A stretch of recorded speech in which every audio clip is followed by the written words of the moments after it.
Hi, this is Phoenix, and I'm going to talk about the philosophical treatise Suicide Note by Mitchell Heisman.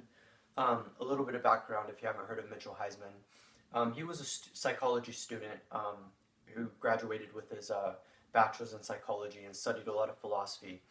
And I don't remember the exact school, but I'm pretty sure it was Harvard.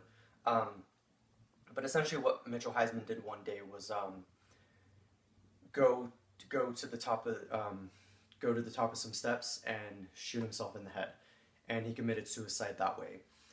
But he left behind his suicide note, which is actually like a 2,000-page philosophical treatise, and that's what I'm going to be discussing today. So, um, so if you read his work, I haven't read the whole work, but I've read enough to get an idea of what he's doing, and a lot of it's pretty interesting, but a lot of it's also very dangerous. And so, in the text and through his life and what he did, he asked this very crucial question. The question is, can suicide ever be rational? Now, I I kind of waffle on this issue. I think that there are certain cases where it might be rational, but other cases where it definitely isn't rational. And I lean more towards saying that it's not rational, though. And I will get to that towards the end of this little talk. But anyway, so he asked this question of can suicide be rational? And and he has a lot of very dangerous claims about why it would be rational to self-destruct. One of his claims is that he essentially thinks that a person can live and fulfill their purpose before their normal death, before their projected death when they would normally die. And so he thinks that they can fulfill a purpose. But even more than that, he goes into the topic or the idea of how reason leads to nihilism, and nihilism leads to self-destruction of reason. The self-destruction of reason of which leads to the self-destruction of the self. And so essentially what he's getting at is he's saying that once you understand that rationality, our strongest tool of trying to understand the world, or at least one of our strongest tools, certainly the tool that's put on a pedestal, we realize that rationality eventually leads to nihilism. And so pause there for a second. What he's saying when he says that rationality leads to nihilism is he's saying that eventually we realize that there are essentially no ways to rationalize our choices. There's no way to rationalize our rationality. There's no way to rationalize anything, and so we eventually have to start disbelieving our beliefs, as contradictory as that may sound, and we have to start thinking that we have to start thinking that we live in a meaningless world because we've thought through those things. And I think that what's troubling about this claim is he's saying that rationality eventually self-destructs. And eventually you can use that self-destruction of reason to justify a self-destruction of self, which is very, very dangerous for obvious reasons. Um, so, you know, it is ironic, and this is when I would say this with exclamation points. If you read his suicide note, it does not read like a traditional suicide note where you would expect angst and despair and trauma and all of these really negative things. It reads like a philosophical treatise. I mean, yes, he's definitely very crazy with a lot of his points, but I mean, Nietzsche was crazy. I mean, you think of many philosophers, Freud, they're all crazy, or at least a lot of them, Foucault, they're all crazy to some degree because they have very crazy claims that would just seem very unconventional and just they need time to settle. And so that's the only kind of insanity that I personally see or the lack of irrationality, I should say, not insanity, but irrationality that I see in Mitchell Heisman's work, which I think is very fascinating. That he is still rational despite his plan. And so the book is essentially a manifesto of, or part of the book at least, is an experiment into is it ever justified to commit suicide? Can suicide be rational? He brings up good points about the postmodern condition and how the postmodern condition went towards nihilism, and how pointing out the rational emptiness in modernity and how there's a crisis in postmodernity as well, and how there's a crisis with reason, which started at the probably around the late 19th century with thinkers like Nietzsche and Russian thinkers, the Russian existentialists, and thinking about just how much reasons run out of run out of steam, and how meaningless reason seems to be. To quote Wittgenstein has a great quote where he says that the justifications have run out. That classifies and that explains what the postmodern condition is. And I think that that's a pretty powerful idea. So to get to what I was going to talk about earlier, or what I said I would talk about later, what I mentioned earlier about how the question of can suicide ever be rational? So I want to say no. And I want to say no, and I will say why I say no. But before that, I'm going to mention how, one of the claims that is so dangerous about Mitchell Heisman is that he wants to have an egalitarianism between life and death. So he coined a word, viviocentrism, which is basically life-centeredness, and he says that this is the reason why people can't contemplate death.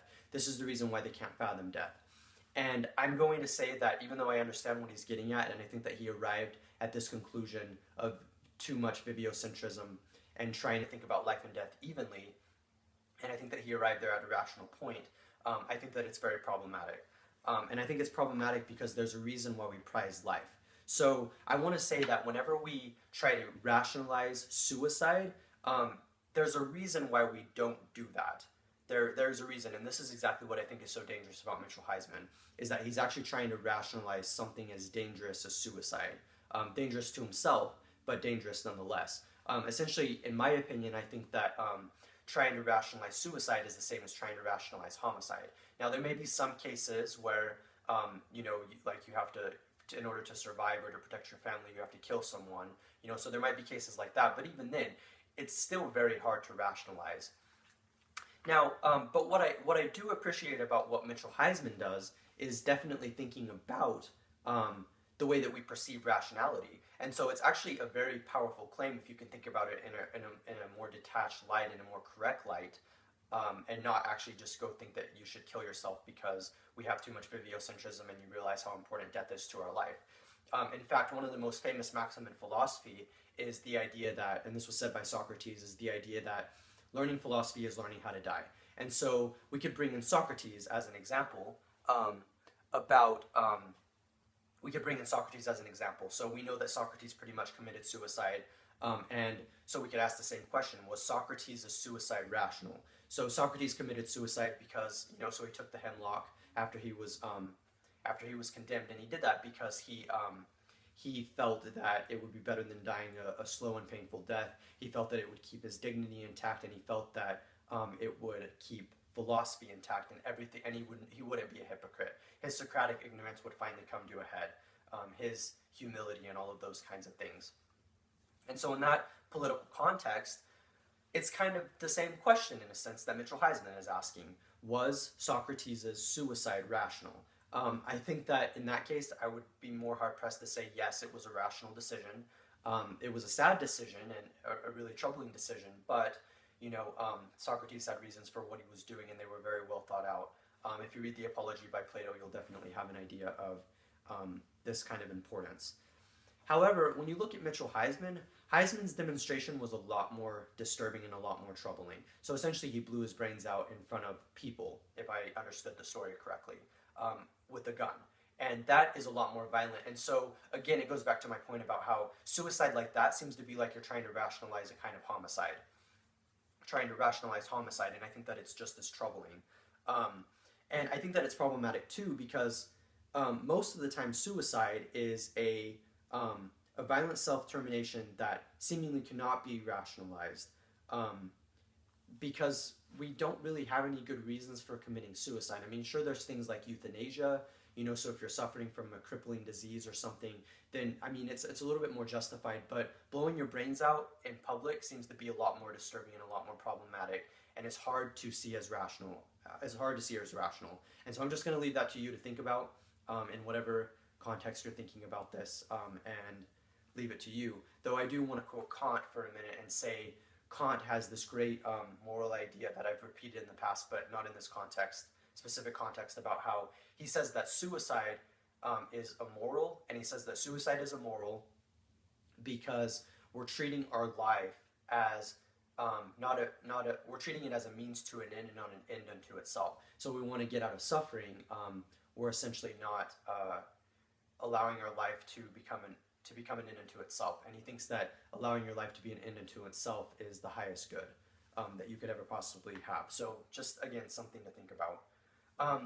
So again, Mitchell Heisman brings up a lot of problems. I've read comments on what people think about Mitchell Heisman, and one of the things that they say is that he pretty much proves that people with mental illness aren't always people that commit suicide.